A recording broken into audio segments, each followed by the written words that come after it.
बहुत बहुत धन्यवाद। तारीख 28 अगस्त 2023 से हो गया है 05:59 PM।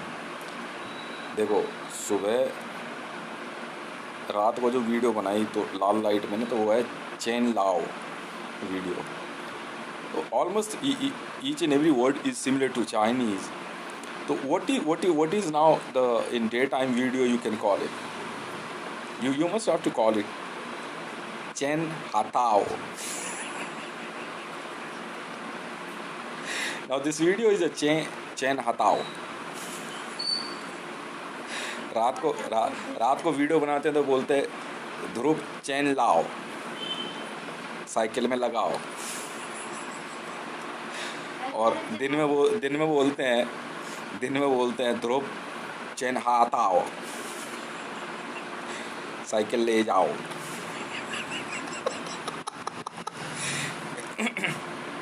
तो नहीं, ऐसा है। जो एक मामला था ना जिसमें 1100 किलो RDX को लेकर के इनकी हालत ख़राब हो रही थी, और इन्होंने क्या करा कि मतलब मेरे नाम से मुचलका भरवा दिया। बोला ये झूठी इन्फॉर्मेशन दे रहा है, ऐसा कुछ नहीं है ये और वो एक्चुअली कुछ नहीं था। वो सिर्फ बात को छुपाने के लिए और ब्लास्ट की कामयाबी के लिए था। तो इसमें कुछ ऑफिसर्स थे, जैसे मनोज गुप्ता है, विनोद गुप्ता है, और उस समय मेहरौली थाने में जो लोग थे, ठीक है, वो सब नेगेटिव क्यों खेल रहे थे? वो नेगेटिव खेलने के ना उसके पीछे दो कारण थे। पहला कारण तो यही था कि किसी तरह RDX की इन्फॉर्मेशन छुप जाए और बात आगे ना जाए, और उसके बाद जो है क्या कहते हैं जो है मतलब कि ब्लास्ट हो जाए। और ब्लास्ट भी जो था कोई ऐसी वैसी जगह नहीं था, वो ना नेशनल हाईवे नंबर 1 पे था। और उसी की वजह से जो है क्या कहते हैं बहुत सी चीज़ें पॉलिटिकल लॉबी में भी जो है की गई। तो इन लोगों को उम्मीद नहीं थी कि ये जो है क्या कहते हैं कुछ क्या कहते हैं कारनामे कर सकता है। तो now the subject is what why they were playing negative plane खेलने के पीछे दो कारण थे। पहला तो ये था कि भाई किसी तरीके से जो है अगर RDX मिल गया तो वाह वाह, नहीं मिला तो भाई क्या कहते हैं नौकरी बचेगी। तो इसके अंदर पता है आपको जान के हैरानी होगी, विनोद गुप्ता और मनोज गुप्ता जो है ना पाकिस्तान बारादारी से है, ये पाकिस्तानी है। और बहुत समय से भारत के अंदर जो है मरियम नवाज शरीफ की सिक्योरिटी के नाम पे रह रहे थे कि मरियम नवाज शरीफ आती रही थी, हम उनकी PPG सिक्योरिटी है।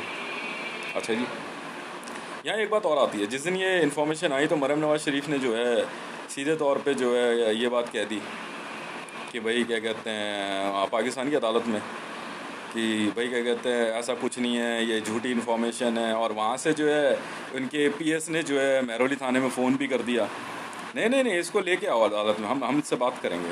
ये लड़का जो है नौकरी वोकरी नहीं करता है, ज़्यादा बहुत कुछ बोलने लगी मरियम नवाज शरीफ। अब जानते हो RDX को भिजवाने में किसका हाथ था? तो सारी बात सामने आ जाएगी। मरियम नवाज शरीफ जी, अगर आप ऐसे यूँ करके ना ऐसे निकाल के आई एम फ्रॉम CBI, ठीक है, तो हम तो उल्टे हाथ का मारते हैं, सीधा मुंह पे सीधा ही धर देते हैं। जिस दिन आपको GMR पे मैंने देखा था ना, जिस दिन आपको GMR पे देखा था उसी दिन आपको अरेस्ट कर लिया था हमने, दिल्ली पुलिस की वर्दी में।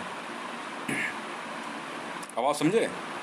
जी हाँ मरियम नवाज शरीफ जी, आप GMR पे दूसरे दिन मैंने आपको गाली दी थी। आप क्यों आए थे मैं नहीं जानता क्या? हाँ, मैं नहीं जानता क्या? भारत के अंदर जगह जगह बम ब्लास्ट कराने के लिए, अनरेस्ट क्रिएट करने के लिए, कैनिबलिज्म, पिपा बाल्टा, किडनैपिंग जैसे क्या कहते हैं काम को अंजाम देने के लिए पाकिस्तान की SIT है भारत में एक्टिवेट रही है। और जिस तरह से इस बार काम हुआ है, मैं तो पीछे हटता नहीं। मैंने तो पहले भी बोल दिया था इन लोगों को, मगर ये 2-4 पुलिस ऑफिसरों से निपटना मेरे लिए कोई बड़ी बात नहीं है। मैंने तो जब बिहार में काम किया तो मैंने तो क्या कहते हैं विकास वैभव को कुछ नहीं समझा। रामेश्वरम राम को उठा कर लाना था, ले आए उठा के। नक्सली लीडर है, उठा लाए तो उठा लाए, बिल्कुल उठा लाए। जिस पुलिस वाले ने साथ दिया ड्यूटी करने में किया, नहीं तो बाकी घर जा। और आप मरियम नवाज शरीफ जी शायद ये एक बात भूल गई हैं आप, मैं हितेश हूँ। आपने जो अलीजा शहर पे, क्योंकि अलीजा से मेरी बात हुई, अब मेरे को जो है उस RDX के बदले में जो है 1100 करोड़ रुपए ऑफर हुए department of homeland security, United state of America, और भारत में भी जो है गृह मंत्रालय की तरफ से। उसमें अमित शाह जी का कोई लेना देना नहीं है। उन्होंने सीधा जो है कह रहे 1100 किलो RDX है, कह रहे 1100 करोड़ रुपये इसके दे। तो मेरे से पूछा उन्होंने, कह रहे करेगा क्या? भाई सीधी सी बात है, पहली बार रिवॉर्ड मिल रहा है, वो भी 1100 करोड़ रुपए का। करेगा क्या? मैंने ज़मीन खरीदनी है। क्या ज़मीन खरीदेगा? मैं कहा हाँ, खेती वेती ही खरीदनी है। तो मेरी जो है उसी दिन जो है अलीजा शहर से बात हुई। तो अलीजा शहर ने जो है पहले 2 करोड़ रुपये एकड़ बोला। मैं कहा यार महंगा है थोड़ा। फिर उन्होंने बोला कि 1 करोड़ रुपये एकड़, 1 या 1.5 करोड़ रुपये समथिंग बोला। कह रहे आपको कितनी चाहिए? तो मुझे बताया कि लैंडलॉर्ड है काफ़ी बड़ी। तो कितनी चाहिए? मैंने कहा जी 101 एकड़ तो चाहिए मुझे। कह रही 100 एकड़? कह रही अच्छे फिर ठीक है। तो उन्होंने कहा 200 एकड़ के लगभग मैं दे सकती हूँ। मैं कहा वैसे है कितनी है आपके पास? तो उन्होंने कहा 500 एकड़ के लगभग है। मैं कहा अच्छा ठीक है। तो मेरा ये पैसा आया था, मैंने बोल दिया। और उन्होंने फिर 948 एकड़ के लगभग ज़मीन जो है वो रजिस्ट्री कर दी। पर वो ज़मीन जो है ना, आधी उधर पाकिस्तान और आधी इधर भारत में पड़ती है। काफ़ी अच्छी जगह पे है ज़मीन। और उसमें से कुछ पोर्शन जो है क्या कहते हैं भारत में इधर आसपास भी है। अलीजा शहर कोई छोटा मोटा नाम तो है नहीं। अब मरियम नवाज शरीफ जी को जो है बुरा लगे, इनको तो आदत थी फ्री में जो है मैं मरियम नवाज पहुंच गई। मरियम नवाज जी अगले दिन, ठीक है। मरियम नवाज जी ऐसा है, कहते हैं रेखते कि तुम्हें उस्ताद नहीं गालिब। सुनते हैं अगले ज़माने में कोई मीर भी है। आप समझ रहे हो बात को? ठीक है। हक्कानी और अमान से लोन लेकर के ना, महंगे परफ्यूम लगा लगा के और बाद में हाथ जोड़ने वाले लोगों से जो है ना, मैं बहुत बहुत बदतमीजी से बात करता हूँ। क्योंकि मैंने लोन नहीं लिया किसी से और मैं डरता नहीं किसी से। सीधी सीधी बात है। जब मैं बोलना शुरू करता हूँ, बहुत बेइज्जती करता हूँ मैं बंदों की, बहुत बेइज्जती करता हूँ। इसलिए कहते हैं यार इसका मुंह बंद कराओ। अव्वल तो मैं बोलता नहीं, अगर चले कोई बात नहीं। तो मरियम नवाज शरीफ जी ने क्या करा कि अलीजा शहर ने जो है, जब फार्म की बात हुई तो उन्होंने कहा ठीक है मुझे कोई दिक्कत नहीं, मैं तो बेचने को तैयार हूँ। उन्होंने बेचा। उनके पिताजी से ही बात हुई कि हाँ ठीक है कोई बात नहीं। क्योंकि पाकिस्तान के अंदर एक सिचुएशन भी चल रही थी, तो वो वैसे ही वहाँ से क्या कहते हैं कि जाने के मूड में थी। चाय पीजिए। तो पेमेंट थी, मैंने कहा जी हो जाएगी। तो मरियम नवाज शरीफ ने क्या करा, अदालत में जिस दिन रजिस्ट्री का मामला था, पहले तो अदालत में एप्लीकेशन लगती है ना, तो पाकिस्तान की अदालत में एप्लीकेशन लगा दी इन्होंने, क्या कहते हैं रेवेन्यू डिपार्टमेंट में। तो मरियम नवाज शरीफ जी अगले दिन पहुंची अपने रुतबे में, और वहाँ जाकर अलीजा शहर को बुलाया। ठीक है, नहीं नहीं यूँ कहती नहीं कहती, मैं बताऊँ शब्द क्या था? हैं? गाली दी थी बकायदा इन्होंने। इसके मामले उन्होंने ध्यान नहीं दिया, तो उनके सिक्योरिटी ऑफिसर खड़े थे वहाँ पे। ये मरियम नवाज समझ रही क्या अलीजा शहर कोई मामूली महिला सी वैसी है कोई? मरियम नवाज शरीफ जी ने अदालत के अंदर उस ज़मीन की रजिस्ट्री के साथ साथ इस बात को भी छेड़ दिया। ठीक है, मेरे उस RDX वाले मामले को, महरौली थाने को। कह रही मैं इंडिया आज से नहीं आ रही जा रही हूँ, बहुत अच्छे से जानती हूँ उस बंदे को। मरियम नवाज शरीफ जी ने जो अदालत में अलीजा शहर जी को चैलेंज कर दिया इस RDX के मामले को, इस केस को भी लेकर के। पर इनको ये नहीं पता था मैडम 1100 किलो RDX की बात हो रही है, टॉप सीक्रेट मामला है, आप जिक्र नहीं कर सकते। और मरियम नवाज शरीफ जी ने वहाँ से कहा एक काम करे इसके साथ, इस लड़के की सिर्फ सिग्नेचर करा के ले आ, और इसको तो अभी घर जा, अभी घर में ही अकेला होगा, इसके वाइफ और बच्चे नहीं हैं। तब महरौली थाने से विनोद को भेजा। विनोद ने मेरा सिग्नेचर तो करा लिया उस पर, मैं कर भी दिया। उसमें लेटर्स साइन, जो महरौली थाने के कागज़ थे उसमें लेटर्स को अंडरलाइन किया गया। अंडरलाइन करने के बाद ध्रुव एरोनॉटिकल्स को लेने की बात हुई। भारत सरकार में बैठे नरेंद्र दामोदर दास मोदी जी के गुर्गों का कहना यह था कि भारत में ध्रुव नाम का हेलीकॉप्टर पहले से मौजूद है, तो ध्रुव एरोनॉटिकल्स नहीं बन सकती। ध्रुव रजिस्टर्ड होता ही नहीं है भाई साहब, ध्रुव शब्द रजिस्टर्ड होगा ही नहीं। जी हाँ। तो बाकायदा विनोद ने बैठ के, मनोज गुप्ता ने बैठ के, जो कि एक ईरानियन और दूसरा पाकिस्तान बारादारी से, मनोज गुप्ता ईरानियन जासूस और विनोद गुप्ता पाकिस्तान बारादारी, उस मुचलके वाले कागज पे उन शब्दों को अंडरलाइन कर रहा मरियम नवाज शरीफ जी के कहने पे, जिनसे ध्रुव एरोनॉटिकल्स उनकी हो जाएगी। बात निकलेगी तो बहुत दूर तक जाएगी मैडम, समझ में आई?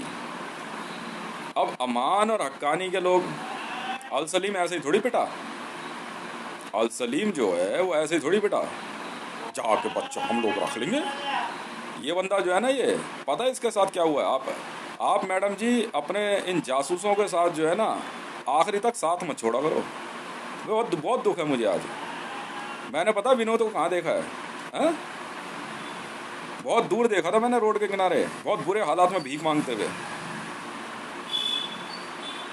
ना नहाया ना धोया, बहुत बुरे हालात में।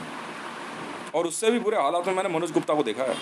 अगर आप अपने जासूसों को भेजते हो ना, ठीक है, तो जब बचाने की बारी आए तो बचा भी लिया करो, जेब में पैसे रखा करो, हम तो छोड़ाएंगे उधर। दिन रात प्रभु श्री राम का नाम जपता है अब विनोद, कूड़े में से उठा के खाना खाता है। आपने जानते हैं किया क्या आपने विनोद के साथ? आप आईबी वालों को बेवकूफ़ समझ रहे हैं? मुझे बहुत दुख हुआ उसे देख के, पर मैं बोलता नहीं हूँ आईबी के फैसले में। आपको पता रावी पीरज़ादा को कहाँ से निकाला था हमने? जानती भी है हुआ क्या था उसके साथ? हाँ, चांदन ओला के पास रोड के किनारे जो है ना, पहले भीख मांगती थी वो रावी पीरज़ादा, और बाद में जो है उसको एक चाय की दुकान खोल के दी गई थी। शर्म के मारे वो किसी से आंख नहीं मिलाती थी। पैसे हमने दिए मैडम। आप जानते भी हो उस दिन महरौली थाने के लोगों के साथ हुआ क्या है? आप तो अपनी गलतफहमी में रह गई, अपने हुस्न के उस चक्कर में।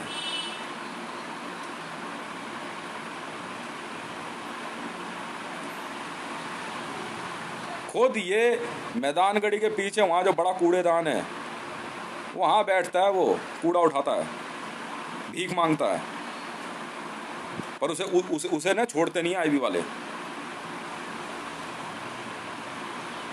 अब अलीजा शहर पे केस कर दिया इन्होंने पाकिस्तान की अदालत में, और अदालत में केस करने के बाद जो है, बाद में आज केस हार गई ना आप।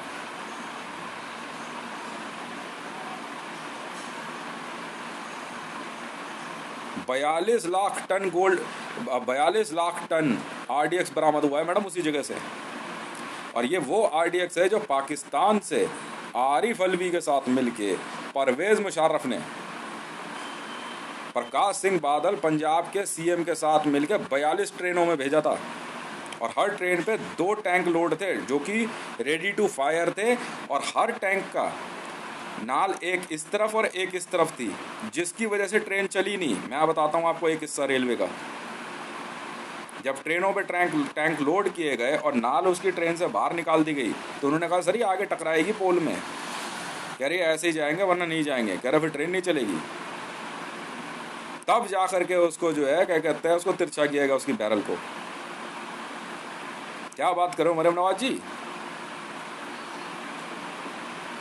जिन जासूसों को आप लोग भारत में भेज रहे हो ना, इनके साथ पता है करते क्या हैं? बहुत दुख होता है मेरे को। रोड किनारे बाद में भीख मांगने के लिए बैठा लेते हैं, मेरे रूट पे नहीं आने देते हैं कि हितेश आ रहा है, तो हितेश की गंदी आदत है। हितेश 100 मिनट में अपने बंदे होगा, उठाओ इनको गाड़ी में लेके जाओ, नलाओ धुलाओ, घर छोड़ दो जाके इनको। आईबी वाले नहीं बख्शते, चाहे वो हरकतुल अंसार हो, चाहे मैं ISIS को भी बोलूँगा, जमात को भी बोलूँगा। अगर आपके पास पैसा नहीं है, आपके आप में दम नहीं है, तो जासूस मत बनाया करो भैया। क्यों संगठन बना के बैठ गए यार, आतंकवादी संगठन? इनके बच्चे भीख मांगते हैं। अमान और हक्कानी का लोन आप दिलवा देते हो। मैं खुद पार्क में बैठा हुआ, 4-5 बच्चे खेल रहे, दबी आवाज़ में बच्चे ने मेरे को बोला, अंकल अमान का लोन ले रखा है पापा ने, यही काम करने के लिए बोलते हैं। मैं कहा अच्छा जाओ, मैं बात करता हूँ। मेरे नज़दीक बैगर्स को नहीं आने देते हैं। आप जान तो भी हो क्या रहा है? आप जमात दावा हो, अल्लाह के बंदे हो, हाँ, पैगंबर का नाम लेते हो, और हो क्या रहा है ये?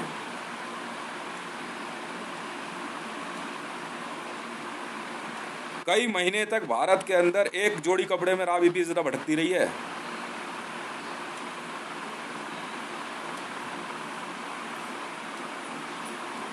पर पाकिस्तानी पुलिस के पास पैसा नहीं है, सुनवाई नहीं है ना। हमारे बंदे को हाथ डालना जरा, कहाँ लेके जाओगे? कहते हीरे कमा लो, जवाहरात कमा लो और कमा लो मोती, लेके कैसे जाओगे? वहाँ कफन में जेब नहीं होती, कहाँ लेके जाओगे? खुद छतरपुर मेट्रो स्टेशन पे जो बैठे हुए हैं उनकी उनकी उनकी बात सुनी है आपने? क्या हुआ था भाई? हक्कानी का लोन लिया था, क्या चल रहा है अब? मैं संगम विहार गया, वहाँ उस दिन बैठा हुआ था, आज जबकि मेरी ड्यूटी है, मैं गया नहीं हूँ ड्यूटी पे, क्योंकि वहाँ टीम काम कर रही है टीएनटी हटाने के लिए। इनकी अकल देखो, करे संगम बिहार पे टीएनटी 6 टन टीएनटी लगा हुआ है, तो इसलिए लगाया हुआ है कि कल को भारत पे हमला होगा तो स्कूल के बाहर ही लगाएगा तू, हमला सिर्फ वहीं हो रहा है? तो वहाँ से आईएसआईएस वाले फ़ोन करके कह रहे हैं कि क्या कहते हैं टीएनटी हमारा है। वाह भाई वाह। तब रावी पीज़दा को लेकर के हम लोग आए हैं और उनको रहने के लिए फ्लैट दिया है। आप जानते भी हो ये लोग कौन है? आज अल सलीम उठा लिया इन्होंने, आईबी वालों ने। मैं कहता रह गया, अल सलीम अपने दिमाग से मत काम कर, गलती से भी आईबी की नज़र पड़ गई ना, तू जानता नहीं है कौन है आईबी वाले और क्या करेंगे तेरे साथ। मैं समझा समझा के इनको परेशान हो गया हूँ। तो कहीं भी छोड़ देंगे बेटा, रंग रूप बदल के तेरा, जमीन के नीचे ना आधा मुंह गाड़ देंगे और छोड़ देंगे भी भीख मांगने के लिए। जाना सिर्फ हितेश के चारों तरफ पुलिस वाले जो है ना, बैगर्स को नहीं आने देते, क्योंकि ये तो सीधा ऑर्डर दे देगा, लेके जाओ भी इनको, इनका रहने का इंतजाम कराओ, किसी को 1 लाख दे दो, किसी को 2 लाख दे दो, 5 लाख दे दो, दिन भर पैसा कमाता हूँ, शाम तक जान दे।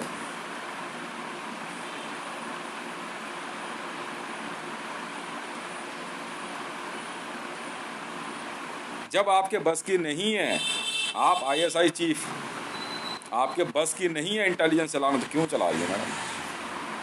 जब जासूस फंस जाए ना आपके, पैसे देकर छुड़ा के निकाल लेके ले जाना भाई।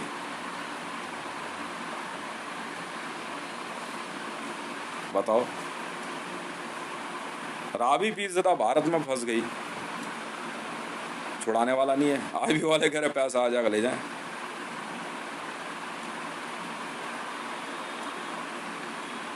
पैसा आया नहीं है, छोड़ दो।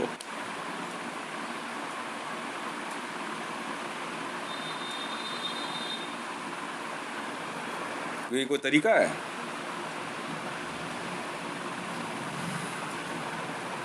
आज अल सलीम हाथ चढ़ गया सोच पे, मना करता रह गया, मैं इसको मना करता रह गया। आपके मामले में आपको हम बार बार समझा रहे हैं, आप जहाँ हैं आराम से बैठिए, क्योंकि यहाँ आपके और आईबी के मामले में हमने आईबी को भी समझा रखा है कि देखो सर ऐसा ये रखा पैसा, आईसीजे में $600 मिलियन दे दिया गया है, सुप्रीम कोर्ट में अपूर्वा सिंह के लिए पैसा दिया जा चुका है, $235 मिलियन हमने अपूर्वा सिंह के लिए दे दिया है। तो आप लोग इससे दूर रहो, आईबी को पता है ये बात, मैं क्या सबके लिए भरता रहूं? पर आपको समझ नहीं आ रही है मैडम, ये वो खेल नहीं है, समझ में आई?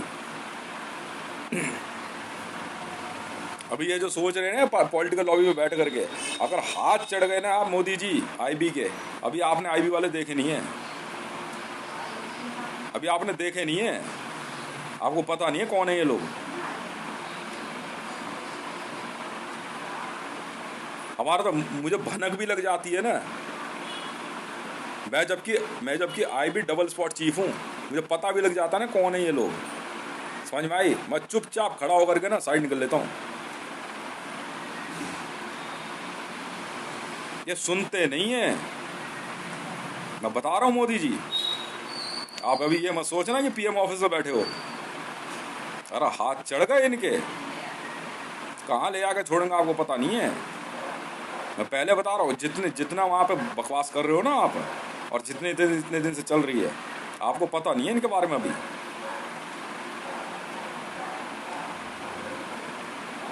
सर हमने रावी पीरज़दा के मामले में जो है सीधा उसी समय 2.5 करोड़ रुपया उसी समय ट्रांसफर कराया, उसी समय, फिर और पैसा ट्रांसफर कराया। मैं कहा सर ये है, ठीक है, स्पाई एक्ट बनता है, स्पाई एक्ट में आपने छोड़ दीजिए। अरे रहने दे। कह रहा अगर दोबारा बकवास करती मिल गई ना रोड पे, अकल ठिकाने लगा देंगे इसकी। ना ठीक है सर। मैं खाली टाइम में जाके जंगल में बैठ जाता हूँ, पर बहसता नहीं किसी से, क्योंकि हम भी मीडिया प्रोफाइल में काम कर रहे हैं मैडम, मीडिया प्रोफाइल में हम।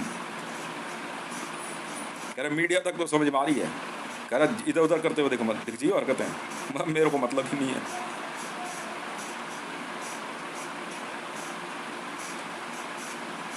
किसको कहाँ ले आके छोड़ेगा वो मालूम नहीं है अभी। और देखना अल सलीम भी आपको कहीं इधर उधर ही दिखेगा, फैल गई है। मैं समझा रहा हूँ सुबह, मैं तेरी फिल्म बना देंगे, बात मान जा भाई। फिर फैल गया, फिर हट गया ना। कहानी को भी समझा रहा मैं, भाई गलती मत कर।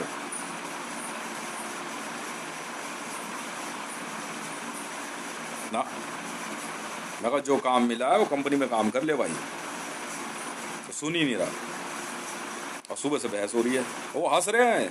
अल सलीम से बहस हो रही है, मैंने वीडियो देखी है, वो हंस रहे हैं आईबी वाले। कर तू जानता भी तो क्या बोल रहे हैं यहाँ पे हैं? तो मैंने भी मुंह घुमा लिया, तो क्या करूं? मैं तो नहीं बोलता भाई।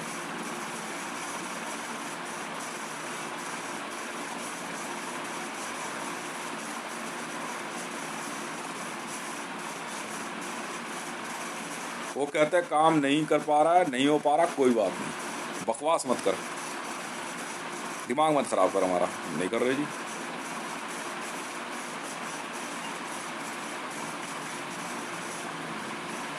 कल मैं बैठा हुआ था, मैं दूर से भाप गया। मैं कहा आईबी वाला साहब है। मैं कहा ये कहाँ से आ रहे हैं यार?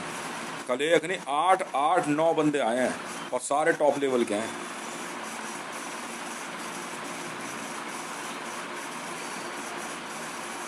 आवाज नहीं निकल रही थी मैडम सामने देखने के बाद।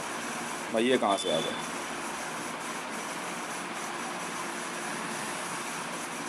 बस की नहीं है तो स्पाई एजेंसी चलाया मत करो, समझ में आई?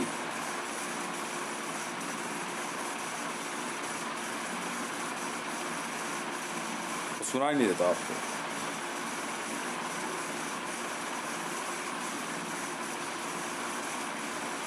कहीं इधर उधर फालतू बोलते दिख गए ना भारत सरकार के खिलाफ, और उनको हल्का से भी शक हो गया ना कि डिवाइस इंडिया में ही है, और इंडिया से ही बोल रहे हो आप अंदर रह करके, वो सुनेंगे नहीं।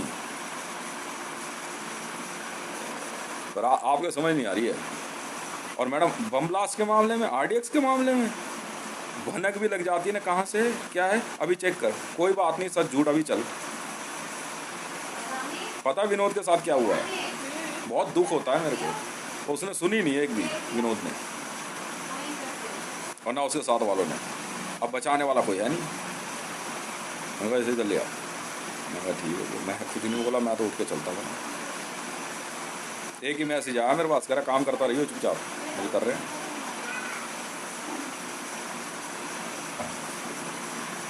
वाह भाई वाह। विनोद का घर परिवार विनोद को ढूंढता रहा, पर वो मिला नहीं है। अब पता नहीं कहाँ भेज दिया उसे। ये भारत है मैडम।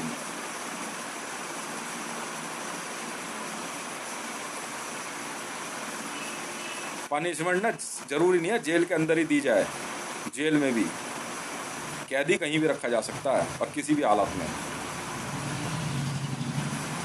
नेशनल हाईवे नंबर 1 पे 1100 किलो आरडीएक्स का बम ब्लास्ट, मामूली सोच रहे हो आप?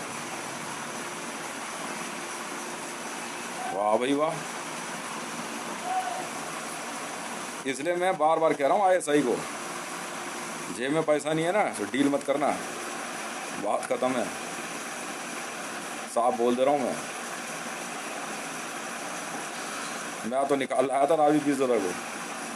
मैं कहा मैडम मिलना जरूरी नहीं है आपसे, पैसे भेज दिया, आराम से रहते रहो, भारत से बाहर नहीं जाने देते एक बार पकड़ने के बाद। हाँ वैसे कुछ नहीं कहेंगे, बात हो गई है मेरी। कोई दुकान चलानी है, कॉस्मेटिक या ब्यूटी पार्लर चला लो, आराम से रहते रहो, कांटेक्ट मत करना किसी से भी, छोड़ दो अपनी पिछली प्रोफाइल। हाँ, एक जना आकर के मिल के देख के जाएगा, ये वैसे वाले नहीं है, एक सोचे हक्कानी की कोई फिल्म बन रही हो। पहले बता दे रहा हूँ मैं, इतना टाइम होता नहीं है इनके पास।